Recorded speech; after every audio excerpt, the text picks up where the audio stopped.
तेरे लबों पे अगर जिक्र मुस्तफ़ा है तो दुनिया तेरी गुलाम है। अगर तू हुजूर का है तो फिर सारे दामन मुस्तफ़ा से जो भी लिपटा वो यगाना हो गया, और जिसके हुजूर हो गए उसका जमाना हो गया।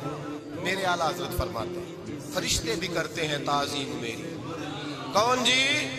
अल्लाह। ऐसा अकीदा भी कम मिलेगा जो बरेली के इमाम का अकीदा है, ऐसा भी कम। कहते हैं फरिश्ते भी करते हैं ताजीम मेरी। क्यों? फरमाने लगे फिदा होके उन पर ये इज्जत मिली।